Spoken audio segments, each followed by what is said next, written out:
It started. I don't know if I have audio or not. Yeah, there's audio. Okay. Okay, we should be good.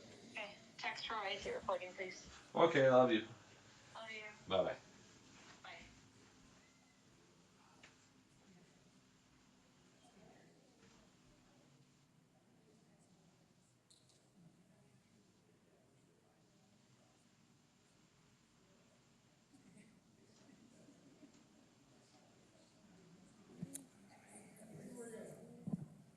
At 6 o'clock, we'll call this meeting to order.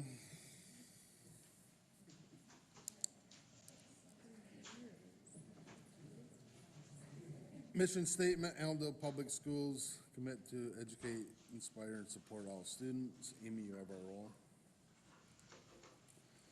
Please stand for the Pledge of Allegiance. I pledge allegiance to the flag of the United States of America and to the republic for which it stands, one nation, under God, indivisible, with liberty and justice for all. Thank you. Public participation process. Members of the audience are welcome to make comments at the designated time on the agenda. Please register on the sign-up sheet. Limit your comments to 3 minutes when your name is called. Out of respect for all individuals, please refrain from personal criticism in an open forum. Can I have a motion to approve the agenda? Motion to approve the agenda as presented. Support. Motion by Pam, support by Brandon. We had a tie. All in favor say aye. Aye. All opposed the same. The motion passed.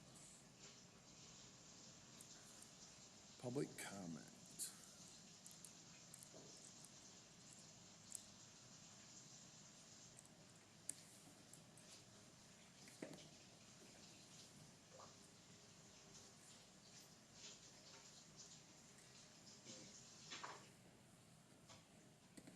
Troy Lampett.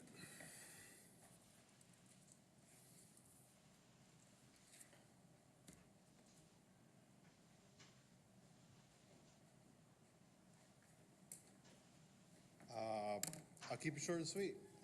Back to school. My kids had a fantastic day. No thanks in part to all the fantastic staff, admin, teachers, support services, everyone, top to bottom. Thank you for all the hard work you put in over the summer getting ready, for all the hard work that you put in today, and for all the hard work you're going to be keep putting in for the school year. It shows, and it's appreciated, and thank you. And then also, it seems like the board has the meeting of the month on the first day of school for the last couple of years, and it wreaks havoc on bedtimes at home. Could we consider moving that night? Small complaint. Thanks. Thank you, Troy. That is all on the list. Is there anybody else who'd like to make a public comment at this time? We'll move on to discussion items. Dr. Cooper. Yeah, thank you. So the board had asked about getting some folks to come in and possibly lead us through a strategic planning process. We have a couple of groups with us tonight. The first is from MASB, the Michigan Association of School Boards, and the presenter here with us this evening is Ms. Debbie Stair, and I've known Debbie for a long time, and she is a very knowledgeable person, and I'm going to let her introduce herself and take us through this. Thank you, Gar. Yeah. We seem to run into each other at conferences a lot. Yeah. Thank you. It's a pleasure to be here tonight. Should say back here again, because it was 10 years ago since I was here last time, which is when we led the strategic plan for 2016. And so I'm happy to be here to talk tonight about what the process looks like and how we've done a little bit of change over time. Pam was the only person who was on the board the last time around, so all of you are new to our process. In your folder on the left-hand side, you have a copy of the materials. I believe you have electronic copies of the cover letter and the proposal. And then on the right-hand side, you have the presentation that we're using this evening. So I just want to make sure that you have a good understanding of what our process looks like, and that you have opportunity to ask any questions. And by all means, you know, I sat at that board table for 15 years myself, and so some of your questions may come on the drive home. You've got my contact information in here, so don't hesitate to reach out if you think of something later. Let's see. Okay. All right, so I thought it's always a good place to start is why do we even talk about strategic planning? What is it about that process that really fits well within the work of school boards? Well, in the early 2000s, there was, in the early 2000s, there was research done by our colleagues in Iowa because, believe it or not, there had been all kinds of studies around the kind of impact that principals and teachers and superintendents could have on student achievement, but never any research about how boards had a positive impact. And so they took it upon themselves to work with the Superintendents Association, their State Department of Ed, Iowa University, and a host of others. And they really distilled it down to say, if boards pay attention to these 5 areas and really zero in on them, they're going to have the greatest likelihood of having a positive impact on student achievement. All 5 areas are important, and all 5 are actually encompassed in a strategic plan, but primarily the one that we're going to talk about tonight is the setting of a vision, right? You've had a vision. I don't know if it's changed over the time since the last time that we did your plan, but that vision is one of the main components of any strategic plan. What is it that we want to be in our most desired state? And so, whoops, I'm going to hit the wrong arrows each time. So once that vision is in place, along with the district goals, and we'll talk about how we would take a look at your current mission and vision and your belief statements that you are currently using. But you'll also develop district goals. And those goals actually just go down all the way through the district in all the work that's being done. So you'll see the key work and goals of the Board of Education. How is it that the board can support the goals that are identified in a strategic plan? One where the community comes together along with your staff and other partners that you would have. How do we support that work? And it's primarily through policy and budgets and those kinds of things. But we would take a look at ourselves as board members to say, what is it that we can do to impact and make sure that those goals move forward? You all know you use the MASB tool for superintendent evaluation, I believe. And so regardless of the tool you use, there's a component in there about, in the superintendent evaluation, about progress towards district-wide goals, right? It was so important that the legislature put that in as part of the superintendent evaluation. And so we always suggest that the goals from the strategic plan are primarily the goals you would use in your superintendent evaluation. There might be something very specific you want the superintendent to work on, but primarily it would be moving the district forward, moving you towards that vision that had been identified. We also marry the plan to MyKIP, and I know you're going to hear about MyKIP tonight, so I'm going to stay and listen to that to see what you have in place for that coming up. But we want to make sure that you don't have a strategic plan over here and a MyKIP plan over here, and they may or may not talk, they may or may not overlay. What we want to do is make sure that they work very closely together, because we want to narrow the focus and then deepen it. And then all the rest of the staff in the district, regardless of the hat they wear, has a role to play in making the strategic plan a success. The work looks different, right, based on the hat that people wear and the responsibilities they have, but everybody's pulling together to move that plan forward. And that's honestly where the synergy of a strategic plan comes through. You've included and invited in so many members of your community that everybody owns it. You're not asking them to buy into a plan that was developed by a small group of people sitting at the board table. They actually helped create it. They can see the things in there that they may have suggested. And so it's a very different process where people buy into a plan versus they help create it and they own it. And again, that's where that synergy comes from. So I always like to tell people strategic planning is really a roadmap, right? If we were to get into the car tomorrow and head off someplace, we probably wouldn't just start driving without knowing where it was that we were wanting to go, and we probably wouldn't start driving until we had made some plans, right? Maybe a budget, besides our destination, but maybe we would make lodging, maybe we would identify the attractions we were gonna see, all of those pieces and parts that make up the trip. It's the same thing with the strategic plan.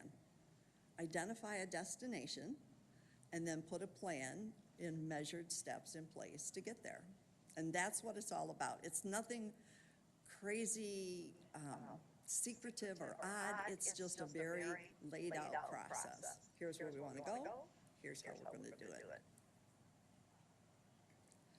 So there are some benefits. Obviously, you're looking at outside facilitators to having an outside person lead your plan. It does allow all of your staff members to equally participate. If you were to use someone from within the district to lead a plan, they'd actually lose their voice in the process because a good facilitator doesn't put their own thoughts into the plan. And you want your staff to be able to use the expertise that you've hired them for, right? You want them to be a part of the development and the design of it. Because again, you want them to feel ownership too as they start implementation. So it does allow them to really participate at its fullest levels. We do so many plans each year with school districts that we really recognize barriers and opportunities that we see. And especially having worked with your district previously, you know, we have a little bit more of a story, right, that maybe some others wouldn't have. We respect the time demands on your district staff. We really take over the process and run it, set up all the meetings, other than a few appointments, which Amy probably would be the one charged with helping us do that, but setting those things up for us. We pretty much take on everything else. We provide invitations, the templates for all those things, the press releases, and we do all of the facilitation at all of the sessions that we would have. We want them being able to spend their time where you want them in their areas of responsibility. We're also a neutral third party, right? We don't have a skin in the game. Someone in the district might have an area to protect or might have a perspective that is limited because of what role they play and what positions they may have held. And believe it or not, that being a neutral third party is really very helpful when you start asking for input and for feedback from your staff especially, but from your community as well. Because they will tell us things they would never say to anyone within the district. They wouldn't say it to you, they wouldn't say it to your superintendent or any other administrator, because there's always this fear of someone knows now how I feel. And so they know that we're not going to tell anybody exactly what they say. We explain up front in the input sessions that you don't get back individual comments, because that's not where the important piece of the message is. It's in the aggregate, what rises to the top. So they really become very comfortable then telling us how they really feel. The good and the bad, right? The ugly and the, the wonderful things. We're also not subject to FOIA like you are. So if you were to do your own survey, right, anytime the district does a survey, those results become FOIAble. And so we don't have to turn over those surveys that we do, the one that we would do online, because they belong to us. We're simply using that as the basis for information to share with the board. Because there's always some crazy comments. Let's face it, if you're doing a survey, there's always going to be somebody who puts in some, names, people, that sort of thing, and you don't want that to happen. We just want to make sure we get the information we need to improve the district. So those are just some benefits to using an outside facilitator. So here's what our process looks like. I will tell you that many processes are going to look somewhat similar, but we have developed some pieces and parts in here specifically for school districts, right? Because that's the only folks we really work with, right? Other than an occasional community college or a nonprofit association, our primary work is with school boards, and so this process has actually been developed very specifically for local boards. So we're going to walk through each of these categories very quickly. So the first is the pre-planning phase. That's what we're doing right now, right? You've had a chance to look at the proposal. I'm here having a conversation with you.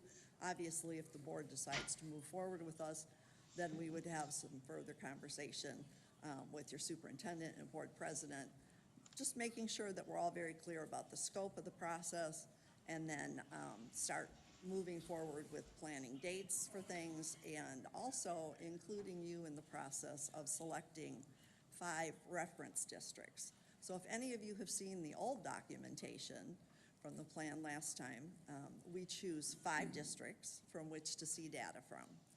And so we use Munetrics. I don't know if you use Munetrics. Okay, so they're our primary source for data. And so we'll pull data sets from not only your district, but these other 5 districts. And we have some criteria that we use, things we have found very useful over the years, things like free and reduced lunch percentages, special ed population, obviously your foundation grant, your size, your enrollment numbers, and there's some other things that we look for. And what we're looking to do is find districts who are most like you in as many ways as we can, because we want to try and get as close to apples comparison as we can.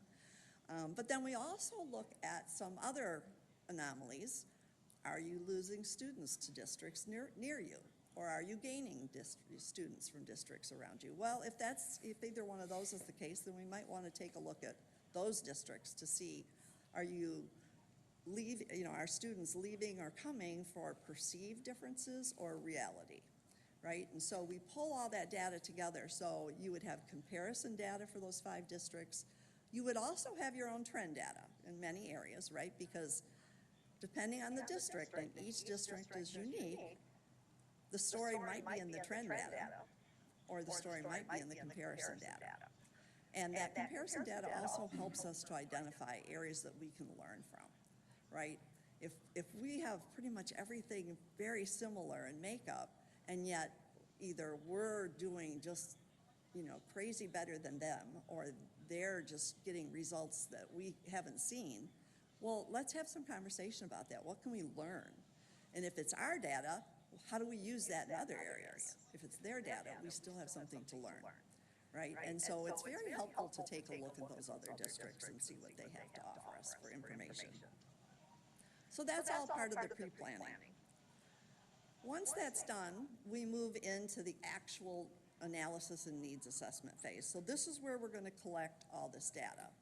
So we're going to do the qualitative or perceptual data. That's that input.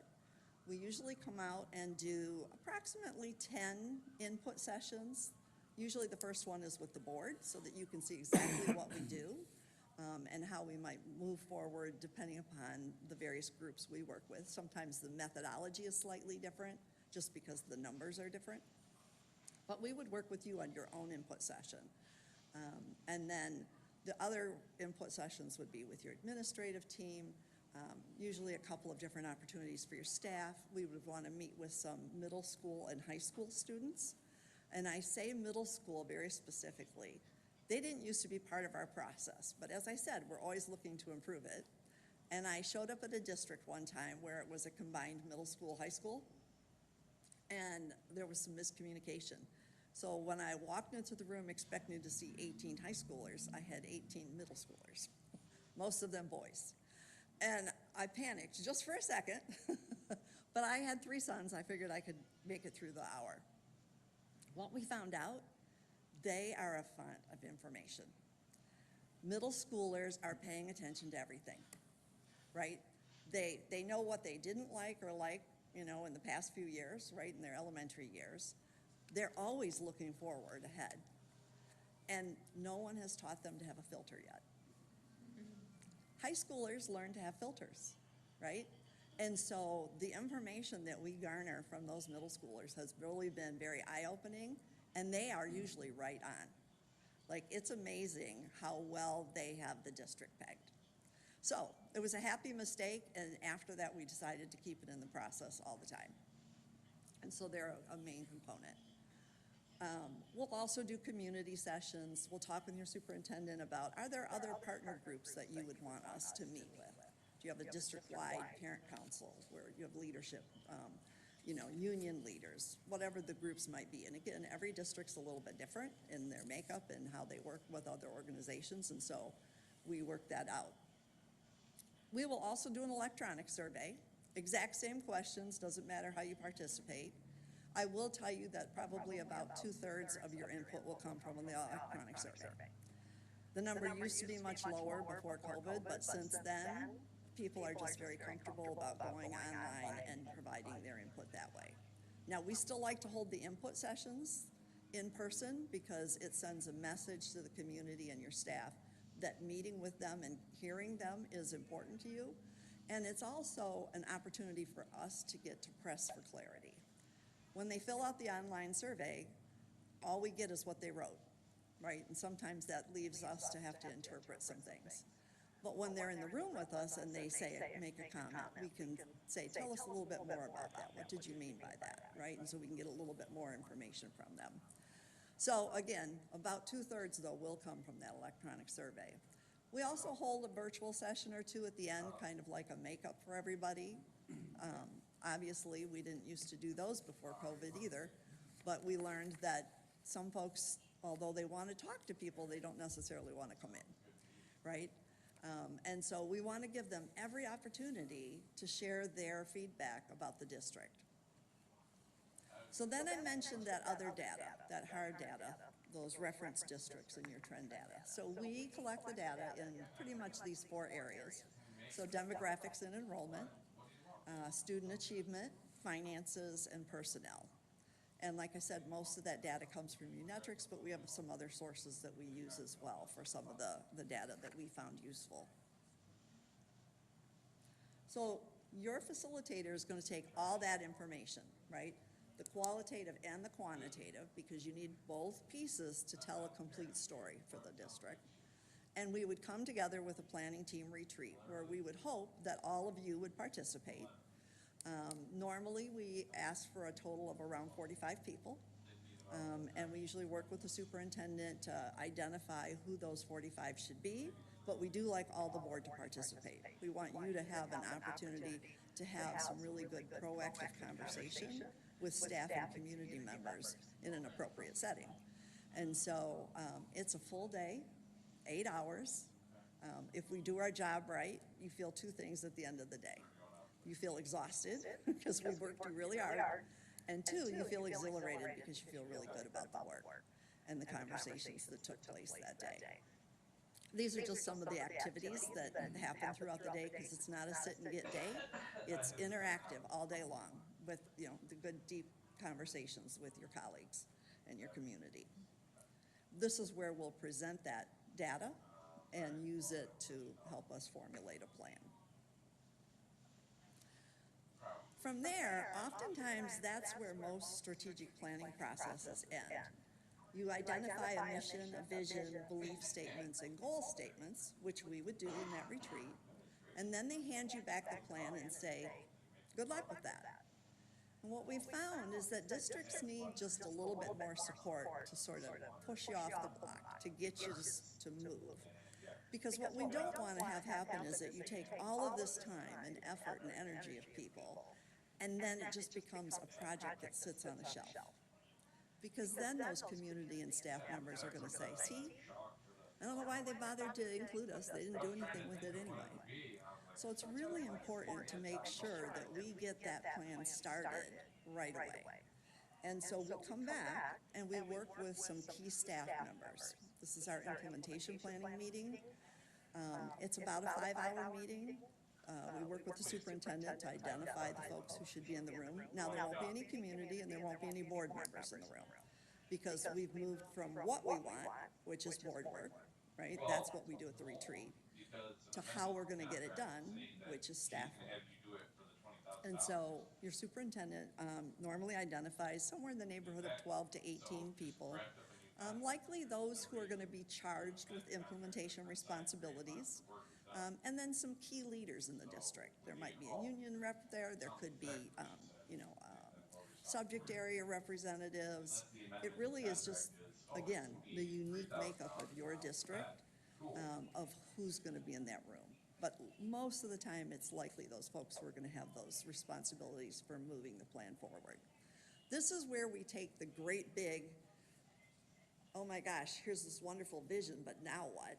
And we start breaking it down into manageable bite-sized pieces, right? So we identify what the first year objectives are gonna be, we calendar them out, we do action plans for them. This is where we overlay it to MyKIP, and we start using some of the very same tools that your district is already using in MyKIP to identify the types of data we'd be looking for and the types of measurements we would expect those kinds of conversations. And then, at the end of that, we usually have some conversation with the district personnel around what does monitoring for the board look like? How often, to what depth do we bring the information back so that you're getting regular updates? And then we talk about communications, because one of the things we have learned over time is that there are times that districts get really good at communications, and then there are times when communications maybe isn't as strong. Now, I see you've got a bond issue thing going out here, right? So districts usually get really good during those campaigns about communicating.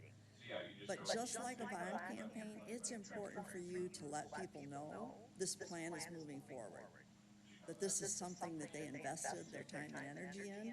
And so we're gonna talk to the district about how do you keep everybody informed in its progress? Because it's more than just you knowing it, it's your community as well.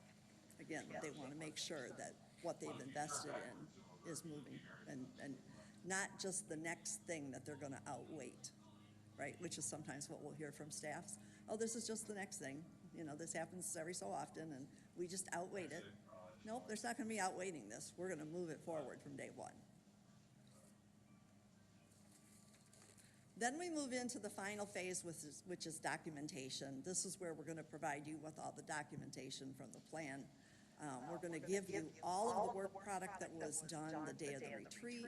You'll have all the work product that was developed at the implementation meeting, so you have all that good thinking to carry you through over the next 3 to 5 years, which is the life of the plan. And then we're also gonna give you a full summary document about what the plan looked like and all of the outcomes from it. And then we'll also give you what we call our one-pager. Some of you may have seen it the last time around. It's like a quick PR document that you could turn around the very next day after approval and send it out to the entire community and say, here's what the board approved. Thank you so much for participating in the plan. We look forward to, you know, your continued participation and support as we move forward. Like, it's ready for you to do that the next day. We would expect that you would adopt the plan, just like we want you to adopt the process up front. Here's your opportunity now to adopt the plan and tell the community just how important this work really is. And then we're gonna talk to you about monitoring progress, because honestly, even though you have pieces and parts of activities throughout the development of it, your most important responsibility of a plan is to make sure it moves forward. So that monitoring is critical to making sure that it gets done, because we know what gets monitored gets done, right? And then we're gonna talk to you about annual renewals. It's an option where, you know, you can choose to bring us back in to work with the staff again at that one-year base timeline to take a look at what was successful, what challenges we experienced or in that first year, and put together that second year set of objectives and develop those out. But that's not a necessity. Many districts choose to do that work on their own, but we offer that service in case they find that it was useful and they'd like someone again to facilitate from outside. Here's what a timeline could look like. Garth and I didn't really talk about the timeline and when you wanted to start this, so I just sort of captured this one for fall. You know, here we are discussing it this evening. You know, depending upon how soon you would choose to move forward with the plan, we like to hit the ground running with school starting. I mean, you have more people paying attention to everything you send out right now than you ever will the rest of the year, right? And so we like to take advantage of that, sending out the information pieces and the invitations to get them to come and participate in the process. It's when we'll start doing that data collection and getting all of those pieces ready for you. And then probably in late October, early November is when we could look at potentially having a retreat that early. Again, it just depends on how quickly we were to get started. But you should be able to have a planning retreat and likely the implementation meeting before the holidays. Now, I get that there's a lot of holidays in the fall in Michigan. And I don't know about you guys, but you know, in some districts, hunting is a holiday too. And so we have to work around that one too. But it just means that we have to be really deliberate, right, about getting dates set so that we don't, because you don't want it to drag on too long. We want it to keep their interest and their attention span. Let's get the work done while we have that. And then we'll move on to that implementation work. And you should be able to have approval of the plan by January, which is perfect because you begin your budget work for next year, right about that time, right? So you'll know what your main initiatives are going to be for the upcoming year so that it can be built into the budget process, so that you have the biggest opportunity to have the greatest influence on next year's process. As I said, there's included things, templates for press releases and invitations, meeting updates. We know that, you know, there's a little bit of time between when we'll see you first and then when we won't see you again until the retreat. And so we provide the superintendent with updates about how many, you know, sessions we've held, how many people have participated online in the input, those kinds of things, so that we're keeping you aware of where you are in the process and making sure that we're getting the word out and having you help us get the word out, because that's another place where board members really can be very helpful, is encouraging others to participate. So your role throughout the process, as I mentioned, first to approve moving forward with a strategic plan, then to provide input yourself, because your voice is just as equally as important as the others in the community. I mentioned that encouraging participation. The sheer fact that you would ask somebody to participate and tell them how important it is for them, that you want this input, that you're reaching out to your community and staff, will actually raise the likelihood that they will actually do it. Suggest participants for the planning retreat. As I mentioned, the facilitator would work with the superintendent to determine the final group, but by all means, you all have folks that you know and think might be someone good in the room that day to help us determine what the future looks like. Again, we'd want you to participate in the retreat. And then the most important pieces, adopting the plan so that everybody understands its importance, and then monitoring that progress. There's a lot of roles, but not a lot of extra time on your part.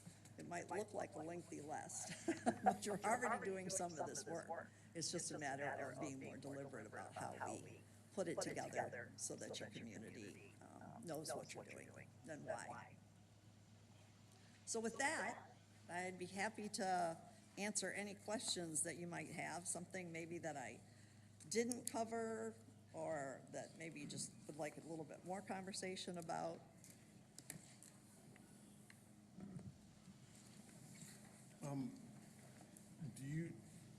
Dr. Cooper, you know, mentioned before that it was almost part of like a requirement.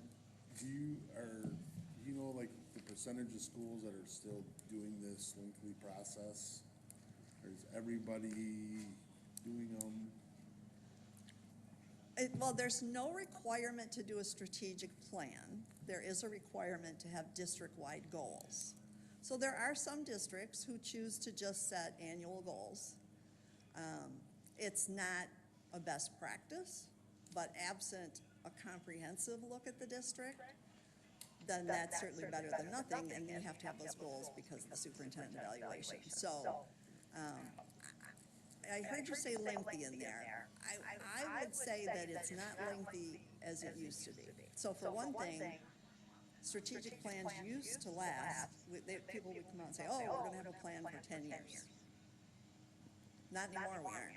We're lucky if a plan lasts 5 years now because things are changing so quickly.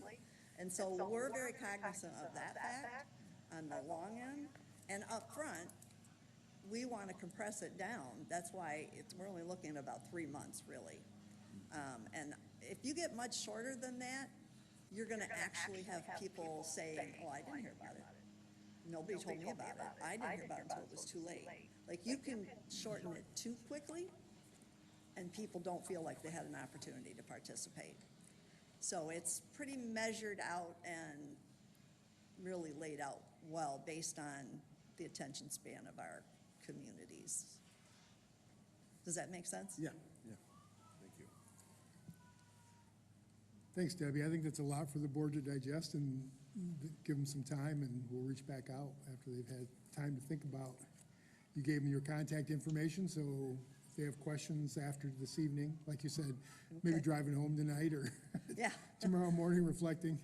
And I would just say this last thing. I know that there's another organization here tonight who's going to talk to you as well. There's going to be some similarities, there's going to be some differences. I will tell you, the most important decision you can make is to move forward with the planning process. Who facilitates it is really all about fit for you, right? What process do you feel most comfortable with? What facilitator might you feel most comfortable with? But, like I said, moving forward is the most important piece. I think we would make an excellent partner, but again, we want you to be successful, and so, for what that's worth. Thank you for my time Thanks, this Debbie. evening. Thank you. Thank you for your time, we appreciate it. All right, next up, we're gonna have Curriculum Director Beth Voss come up, and she's just gonna go through quickly what we currently use for our goal setting and planning process. Yeah. Hi. Yeah, so I'm just going to talk briefly about our current district improvement plan. What is a district improvement plan? How is it developed? And really kind of the key components of our current district improvement plan. So first of all, it's basically what is a district improvement plan? It is a framework for continuous improvement that identifies priority areas based on our district identified needs through our district data. The plan establishes measurable goals, identifies strategies and action steps to achieve the goals. Part of the process is assigning responsibility to each of the action steps, who's going to be responsible for implementing that, and then also a timeline for that implementation. We also determine what data we're going to use to monitor progress and how frequently we're going to revisit that data and make adjustments. Our plan also aligns all of our schools, our grade levels, our departments, any of our district teams. It aligns all those efforts so that we're all working towards those shared priorities, and communicates those priorities with broader staff, families, and other stakeholders. And this is the plan that gets housed in that system that you've heard mentioned, MICIP. Michigan Integrated Continuous Improvement Process is what that stands for. But our district improvement plan is housed in that system. And that's where we can input data, that's where we can set our goals, we can go through different kind of goal setting processes, different protocols live within there that we can follow to develop those goals.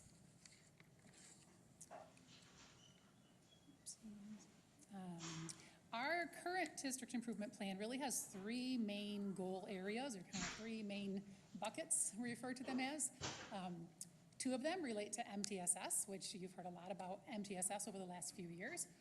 One is related to the academic side of MTSS, and then one is related to the student well-being side of MTSS. So developing and implementing a comprehensive multi-tiered systems of support for academics, and then also a multi-tiered systems of support for student well-being. And then that third priority area is all around communication and community engagement. So there are action steps in our plan every year to increase community engagement through purposeful communication and meaningful opportunities for connection. So this plan is a 5-year plan. It began in fall of 2023 and will go through the spring of 2028. And then each year we use a variety of data, outcome data, perception data, implementation data to determine the next phase of the work and what action steps are needed next to keep us moving forward. Our district improvement plan is developed by our district improvement team. So I just wanted to give you an idea of the representation that we have on that team, who our members are. So we want to ensure that it's a very representative group of key stakeholders, and that we have included a wide range of perspectives, roles, experiences, expertise across our district and our community. So there's a list of some of the titles of the roles that are involved in this team. So we have administrators from the district level and school level. We have MTSS advisor. We have all of our academic and behavior coaches. We have parents on the team. We have school board members. We also include a number of our teachers. Every grade level has a representative, and every 6th through 12th grade department. So we've seen science and math and social studies and art and PE and all of the content areas. Our ancillary is represented, so things like school psychologists, social workers, OT, PT, special education representation, student support representation, so counselors, social workers, and then our family care representative. And then this larger team, this team is about 40 people, but we divide the team into 3 smaller groups, and then each group is focused on one of those 3 areas of our 3 key goals, either MTSS academic, MTSS well-being, or communication and community engagement. So we're able to divide the team up into smaller groups, and they can all have one really key area of focus. So I'm not going to read through all of these things. You have them in front of you, but really what this slide shows is for the past 3 years that this district improvement plan has been in place. These are some of the big accomplishments that we've done within each of those goal areas. I lumped the MTSS academics and student well-being one together because we're really building parallel systems there. Whatever we do for academics, we're going to put that same type of system in place for student well-being. So those really have focused on just establishing teams, procedures, and systems related to MTSS, implementing new Tier 1 for curriculum, instructional practices, PBIS, restorative practices. It's really been in building our assessment system, our use of data, our goal-setting processes, and then most recently building our advanced tier system. For our community and community engagement goal, the past few years have really focused on increasing opportunities for family and community involvement, improving our communication with families and community, and strengthening the support that we're able to provide to our families. And then what's coming up next? Kind of our next steps based on the implementation data that we've been looking at so far. This year, we'll be focusing on the things you see here for MTSS. It's really going to be focusing on refining and expanding that use of data all the way down to the classroom level. We're using it a lot at team level right now, and we're going to work with teachers with professional learning and some dedicated time to implement those processes in their classrooms. We're going to be working on increasing opportunities for parent and teacher voice within our advanced tiers intervention system. And then some dedicated, more dedicated learning around PBIS and the implementation of that. And then for communication and community engagement, really working on increasing communication with the community around our goals, increasing family participation in events, and really increasing opportunities for feedback that we can get. We always desire to get more feedback from families and community and engage them in our work and our decision making. So those are some of the things that we are going to implement this year. And then for each of these things here, we will build out an action plan, assign responsibility, timeline, how we're going to monitor the progress, and then at each of our district improvement team meetings, we look at that evidence that has been gathered and determine how we're doing, what we still need to do, what's been completed, and so on.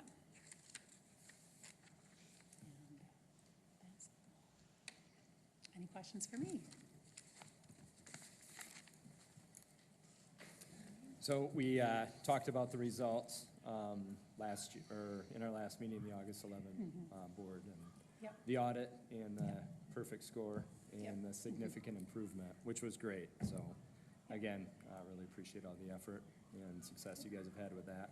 When we had a strategic plan in the past, did you find that there was a lot of overlap with the district improvement plan? Or was that helpful for you in sort of guiding the direction, or what was the focus sort of on different components? There is a lot of overlap. Our strategic plan had kind of big bucket areas too, around academics, around student well-being, around communication, around community engagement. Also had a portion around like facilities. That's not something that's in our district improvement plan, but could be. We knew that lived in our strategic plan, so that was one that was a little separate. But the other pieces, there was a lot of overlap.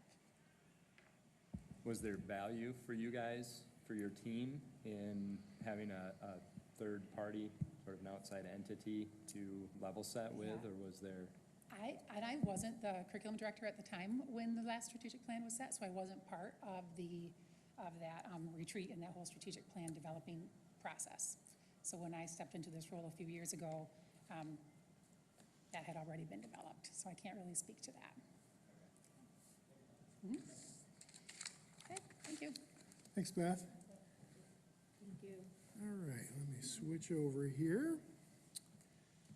Next up, we have from Lean Solutions, Patrick Adams and Tennille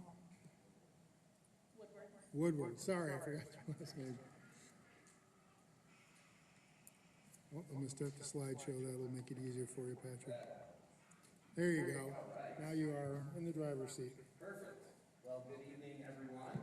I appreciate you allowing us to come and speak. Sorry, Tennille, it's completely I'm blank. gonna go a little bit off script here, and I'm gonna draw you a picture over here because Mr. Holsteig, you asked a question, and I wanna start with that before we dive in here. So, right now, you guys are here, and you have tons of different priorities and directions that you're being pulled in, right?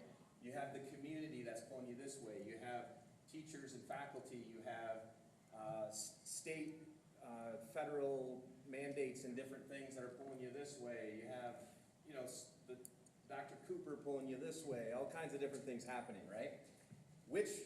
How do we decide what our strategic priorities are? Do we just answer to everything and really never move anywhere?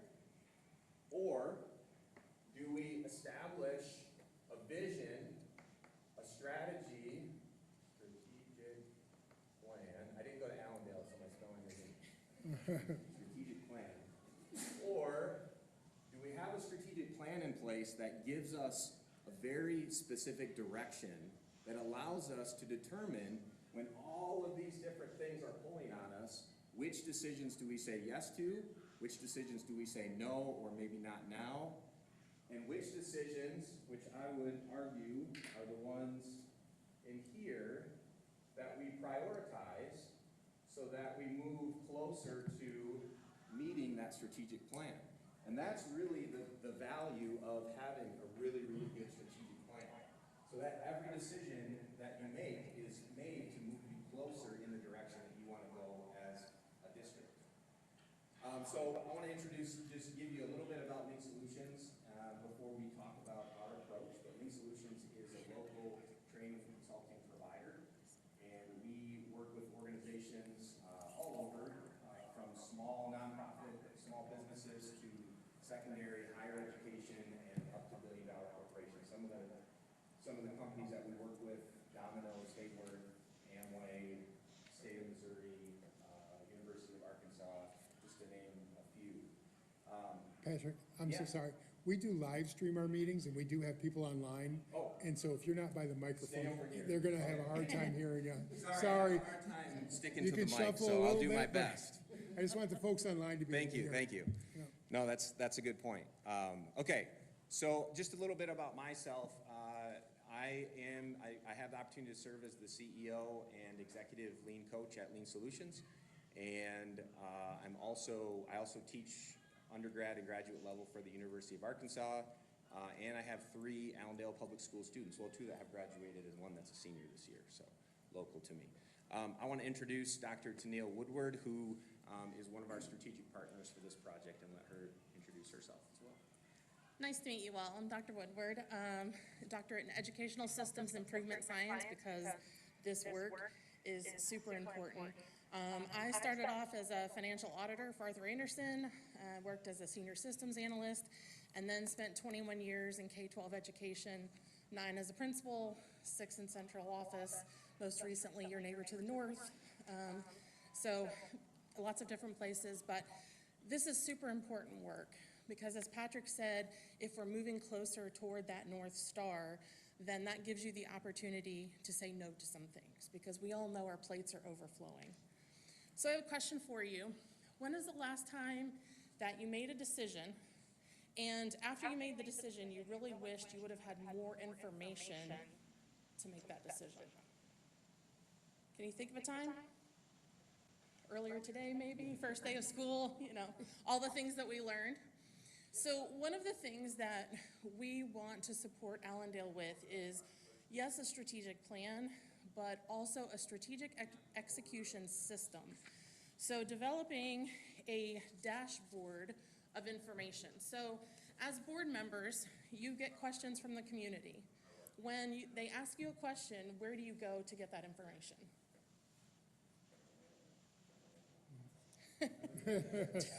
To the superintendent, right. So, or you have other places where you collect information. But what if you had these things accessible at your fingertips? So you get into a conversation with somebody, and now there's always internal and external data, right? So setting up a dashboard for you to have a lot of this information that's public available, but in one spot, so you feel like you have the resources that you need to provide answers to the community when they come up. This is how leadership governs, giving you the ability to look at all of your district initiatives in a visual representation so that you have the answers that you need at your fingertips. And this would be a representation of the way that strategic planning used to be in the past. So normally districts will create a strategic plan approximately every 5 years. Normally it gets documented in a binder somewhere, and there are goals that are created. Many times these goals are very aspirational, they're broad, and there's also a district improvement plan, which we heard about. Sometimes those are connected. I'm glad you asked that question. Sometimes they're connected, sometimes they're not connected. Annual initiatives are sometimes created, but they're usually very siloed, where there's not cross-functional discussions that are happening to create something that's, again, in alignment with one direction. And then those are repeated every 5 years. A lot of times what we find is those binders end up in someone's drawer, and they don't get looked at until 5 years later when it's time to pull it out and see how we did. And that's really what we want to change. We want to really flip the script on that. And what you see on the right-hand side is the direction that we would recommend and that we work with clients on. And this is really establishing that clear vision of the future. This is what guides every decision, and kind of like what I mentioned with the picture that I drew. But we establish very specific priorities based on that direction, and then we track what measures most. We have a system that governs the strategic plan so that it's not something that ends up in a drawer, but it's really the way that you manage and respond to all the decisions that happen in the district. You also know through those measures whether you're on track or off track. We'll talk a little bit about that in a little bit, and that really leads to the dashboards. We need real-time visibility so that decisions can be made quickly and that there's transparency with everyone around why those decisions are being made and how they're being made. Regular accountability through leadership reviews, and then making continuous adjustments to improve along the way. So that we don't end up 5 years from now pulling that binder out of the drawer and going, how did we do? Oh, we missed this, okay, we'll try again next year. We want to know on a regular basis in smaller intervals how we're doing, so that if we're off track, we can make adjustments accordingly before the year end, before the year 2, before year 3, so that by the time we reach year 5, we know that we've met the strategic goals that we've laid out. The current reality is, and we reviewed the current strategic plan for Allendale, and one of the things that I appreciated about the current strategic plan was the transparency around how it was created in 2021. Obviously, COVID had happened, and in the strategic plan, the plan clearly lays out that, you know, you took the last year's, or the previous strategic plan, updated it during a one-day retreat, and used that as the strategic plan going forward. Obviously, that's what most districts had to do during 2021 because of COVID. But 2026 is very different.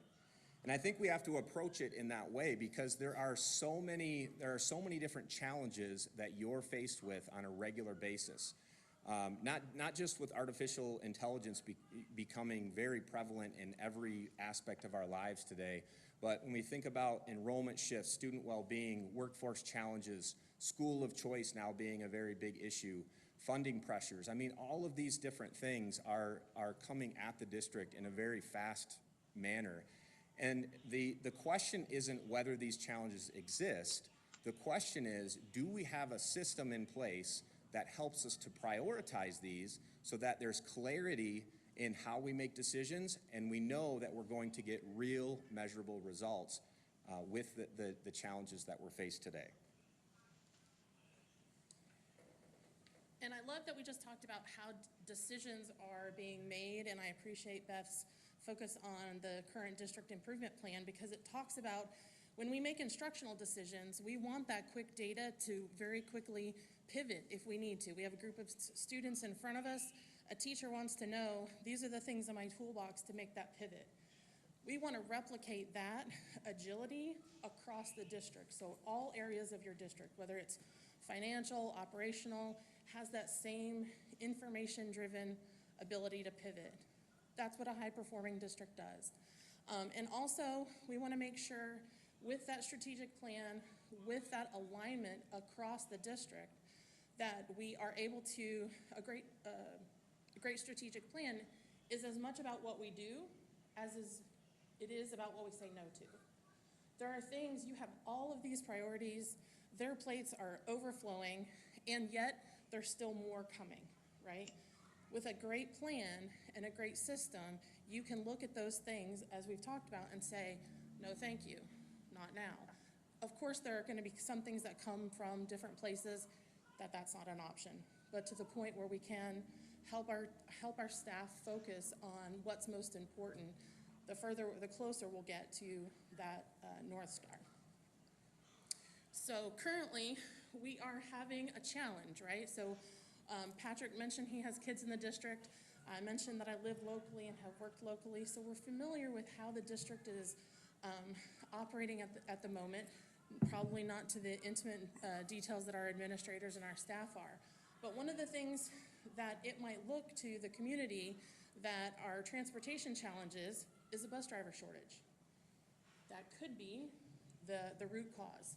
Or it also could be a lot of other things. So one of the ways that we can help with that strategic execution system is to help you identify what is really causing the transportation problem. What is really causing the budget issue that's coming up? Like, what are those things? And then helping you design the system so that you know where that is. So you have better reliability. Once you solve the system, you improve the outcome, no matter what part of the district you're talking about. Again, a bond coming up, that gives better reliability, more transparency for the community. They know they're building trust. They have information available as those systems are being put in place. And we're solving the right problem rather than finding out a few months down the road that we tried this, we tried that. We're getting further with the outcome. So I want you to imagine that you're sitting in your quarterly planning meeting and you're asking yourself, how did we do? Well, what if you already knew walking into it? And that's really what a good dashboard will do for you, is it's going to show you where your action priorities are, also what is the tactical action that needs to be taken, and then it's also going to show you the measures behind that, as well as any trends that might be important for you to make decisions with. So going into any type of planning meeting or anything like that, you already have the the visual representation of what's actually happening in the district specific to the strategic plan and whether or not we're on track or off track with each of the different strategic priorities. This is just an example of one of those priorities that would be a deeper dive from the high-level dashboard that would, again, give you the answers that you're looking for before you even need to ask the question. And this is what it means to have a good execution system behind your strategic plan. And I think that's an important piece that needs to be considered as you go into the strategic planning process, is that you consider what the governance system will look like around that to ensure that it doesn't become that binder that's stuck in a drawer with nothing happening around it. How many of our students are going to end up in careers where AI is part of them? I think we all know the answer to that. It's probably every single career that we can imagine. So if that is the case, why would this not also be part of our strategic planning process? As we think about how AI is going to affect the district, I'm not talking about AI replacing teachers. What I'm talking about is AI becoming a complement to things like grant writing or student enrollment or parent communications. There's so many different ways that AI can be leveraged to help us to meet this, not only meet the strategic plan, but really drive all initiatives in the right direction and help to solve some of the problems that the district might be struggling with. And so this is a big part of what we would suggest is implemented into your strategic planning process. And that's something that we can obviously help you with. So in the card that I handed out to you, on the one side, it talks about the 5 documents. Are these 5 documents telling the same story? You have a strategic plan, a district improvement plan, school improvement plan, department initiatives, and then your budget. So these are all competing priorities, and the gap is the distance between the documents. What happens in between those things? How are they all connected? And those are opportunities to correct the misalignment of things that might be happening. So you might have initiatives where, for example, we put together a district improvement plan, but we might have a central office committee or department that has other priorities. And so these are competing initiatives, which then splinters attention into different directions. So we want to look at opportunities, the cost of misalignment, and bring those things back together. We want to make sure that we're supporting the organization being capable of executing the strategy that we're helping you to put in place. A great strategic plan and a great strategy should make decisions easier. When is like, if you think about making decisions, are you ever confused with, well, who actually gets to make that decision? Is there a situation where everything ends up at Dr. Cooper's door? If that's the case, right, then we need to help, because any one person, we're relying on the heroes in our organization to just continue carrying the weight instead of being clear about who gets to make those decisions. So with focused priorities, we're saving time, we're aligning our teams, we're getting better results, and we're also maximizing the resources. Again, looking at a dashboard, these things are able, you probably have data in lots of different places in your district. Every district I've ever worked in, you have it all. So trying to pull those things together in creative ways so that you have a quick view for your administrative team too. We want this to be available for you making decisions, but they also probably wish that some of their data was in one spot and they didn't have to go through and try to manufacture that view. So looking at what are the strategic priorities that we are creating, where do we get that information, and then giving them a way to look at it quickly so that they can make informed decisions as well. Those strategies reduces the decision fatigue that happens, and then they create the alignment that connects the organization together. So the actual process that we would go through with your team, we would look at a system diagnostic. So again, those qualitative, quantitative, so a survey of how the board, your staff, teachers, community members, both in-person and virtual opportunities, your average, community member might not be able to come to a meeting at 6 p.m. So we want to give lots of opportunities for them to participate because their voice is very important. And then again, coming together after we have collected data of how the system is currently feeling to create that vision, and then setting strategic priorities, starting the design of the initiatives that are going to support those priorities, and then backward planning that strategic execution system to create additional leadership capacity. So I'll just wrap up with the last couple slides here and just to say that a good strategic plan is going to need good governance. And part of our strategic planning process would be to help you create that.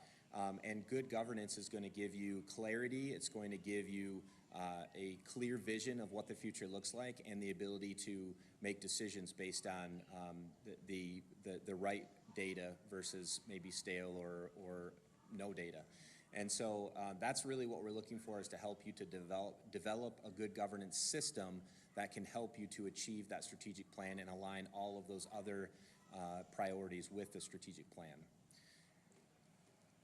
It'll be one vision, one plan, one system, and that's really what we want to help you to create with the ultimate goal of students being able to thrive through Allendale Public School District.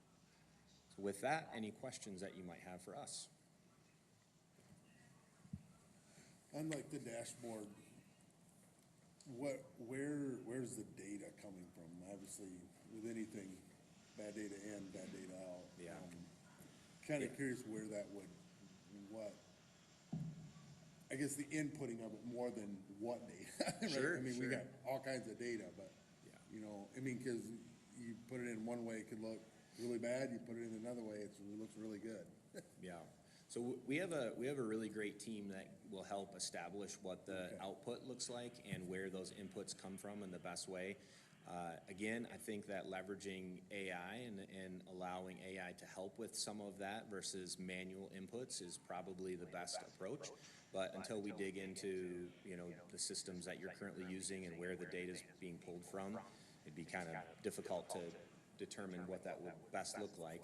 I mean, there's simple ways to make dashboards that are very simple, very easy to access, but may take some manual inputs. And there's other ways, depending on, you know, how much resources and money the district would want to put into it, that you could get pretty elaborate with how that data is pulled and what the dashboards look like. I would just add to that, the dashboard should help you solve problems. So if you're running up against a problem that you don't have data easily at your fingertips, that's where we talk again and say, hey, I'm trying to solve this. Hey, this, you know, like those dashboards can evolve to what the problems that you're trying to solve. So I would say it shouldn't be a stale one-time scenario. It should evolve as you have needs. Yeah, well, that was a little bit of my worry, was like, you know, if we're counting on a ton of manual input, I'm like, that Right. just becomes something, you know, as we said, the strategic plan that sits in the drawer, it becomes a dashboard that's out of date. Right. You know, I guess that was my, so, like I said, easy data makes a lot of sense.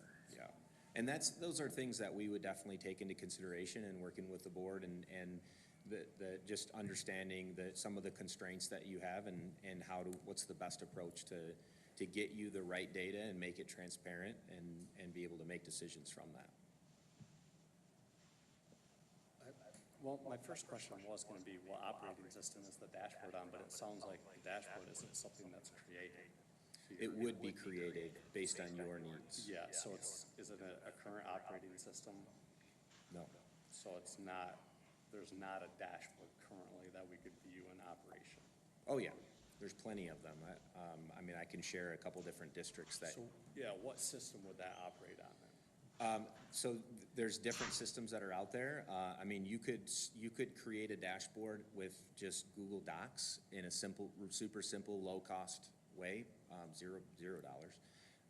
And there's more elaborate systems that use different software applications. And I mean, I would probably the best person to talk to about something like that would probably be BizStream, right here in Allendale. They create dashboards for lots of companies around the area and organizations. I wouldn't be able to speak to the IT software side of things with that, but I know that there's very low cost to free ways to do it, and there's higher cost depending on what's available, yeah.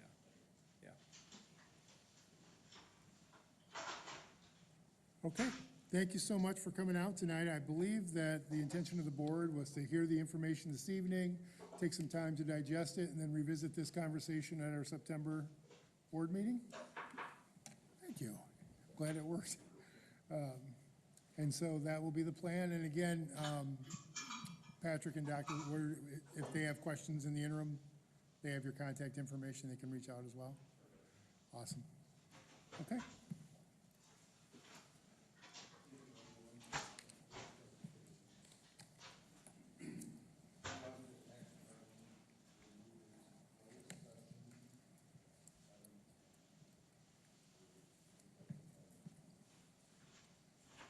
Motion to move into closed session at 7:12. Support. Oh, sorry, go ahead. No.